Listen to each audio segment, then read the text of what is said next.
साथ इतना अन्याय किया है कि ना तो किसी न्यूज़पेपर में इसको देते हैं, हमारी OROP की जो मांग है भाग 2 की, ना ही किसी चैनल में एक ब्रेकिंग न्यूज़ तक नहीं बताते हैं। तो we are very grateful to you people कि आप हमारे से इंटरेक्शन कर रहे हैं और सोशल मीडिया में इस बात को फैलाएंगे।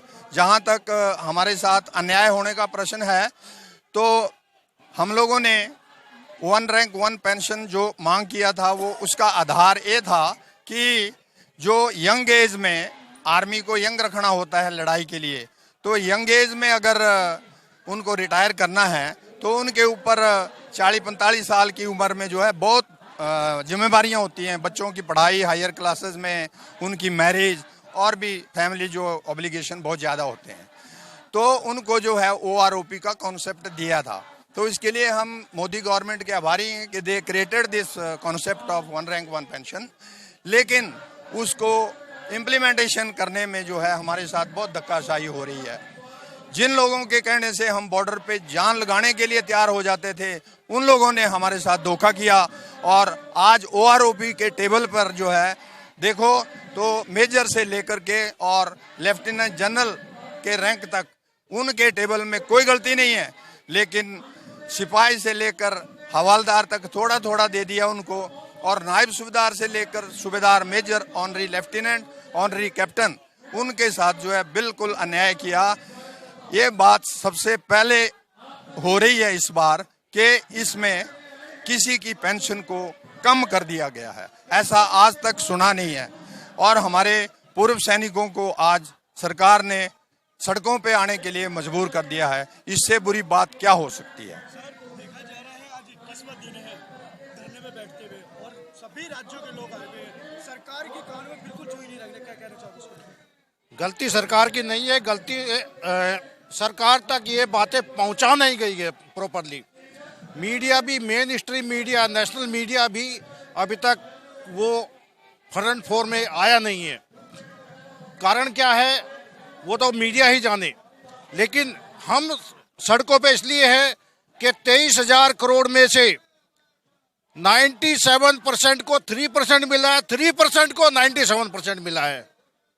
जो ज्यादातर शेयर है वो सब अधिकारियों के पास चला गया है। हम उनके ऊपर भरोसा करते रहे, वो हमारी पीठ में छोरा घूपते रहे।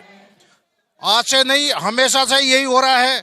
कैंटीन की सुविधाएं ले लो, CSD का प्रॉफिट ले लो, MSP ले लो, ECHS या DGR का रीएम्प्लॉयमेंट देख लो।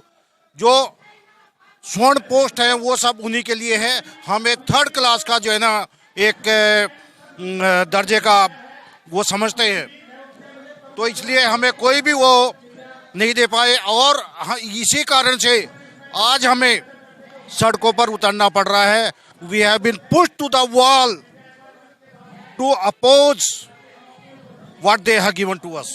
हम मोदी सरकार का हम फिर तहे दिल से धन्यवाद करते हैं कि उन्होंने अपनी तरफ से दिया, लेकिन अधिकारियों ने छुरा गोपे है। सर, देखा जाए जो जवान पूरी जिंदगी बिताया था बॉर्डर पे, और जो आज पूरे देश की जो जनता पूरी चैन की नींद सो रही है, जवान की देनी होती है, और जवानों से जो इतना फर्क वाली बात हो रही है, क्या कहना चाहोगे इसके बारे में? I must say I am honorary flight captain wig.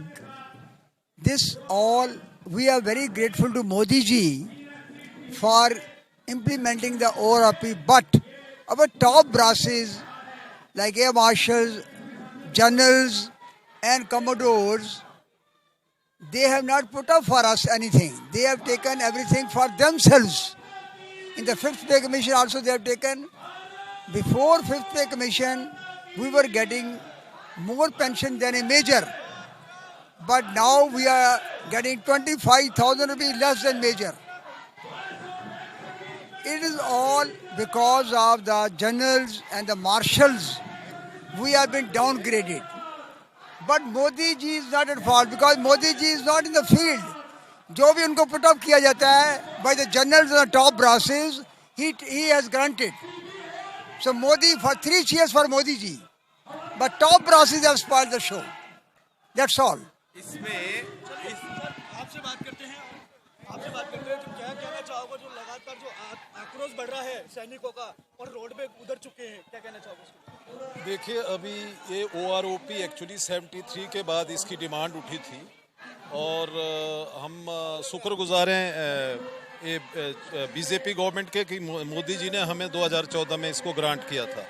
Mainly ये जो हमारे यंग सोल्जर आते थे जो 35-36 साल में रिटायर आते थे, उनके लिए इसको बनाया गया था क्योंकि उनकी बहुत ही कम सैलरी होती थी। तो उनको उस उम्र में घर भेज दिया जाता था जब उनको ज़्यादा ज़रूरत होती थी पैसे की। उनके बच्चे 5-6 क्लास में पढ़ रहे होते थे और वो जो थे उनको अपने बच्चों को अच्छा एजुकेशन, उनकी मैरिज, सेटलमेंट सब करना पड़ता था। तो उन लोगों की सैलरी को हर साल रिवाइज करने के लिए OROP को लाया गया था। अब बात करना चाहेंगे, आज जंतर मंतर पे आप लोग आए, यदि सरकार आपकी बातें नहीं मानती या आपके लोग जो लोग हैं, अक्सर लोग हैं, वो नहीं मानते, तो कितना बड़ा आंदोलन आप ले आ सकते हैं? अभी इससे बहुत बड़ा हम लाखों का आंदोलन करेंगे। इसके बाद रामलीला ग्राउंड को बुक करेंगे, सरकार का इंतजार कर रहे हैं। लेकिन आज जो भीड़ इकट्ठी हुई है, ये भीड़ बहुत पहले इकट्ठी हो जानी चाहिए थी। हम बहुत लेट हो गए इसमें। 1973 में हमको इकट्ठा हो जाना चाहिए था, जो हमारी पेंशन डाउन करी।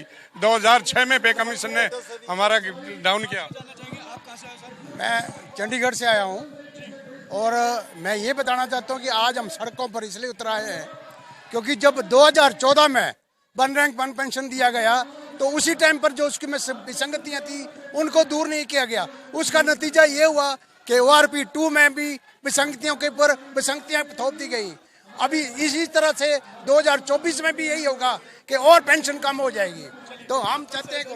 मैं गुड़गांव से हूँ, गुड़गांव से, और मेरे भाइयों ने सब विसंगतियों के बारे में बता दिया है। I don't want to repeat it, लेकिन मैं ये राष्ट्रपति, प्रधानमंत्री और रक्षा मंत्री को चेताना चाहता हूँ कि ये विसंगतियों से जो धरना है, इसका एक्टिव सर्विस में जो अभी प्रेजेंट में जवान, JCO और ऑनररी अफसर हैं, उनके मनोबल पर भी बुरा असर पड़ रहा है।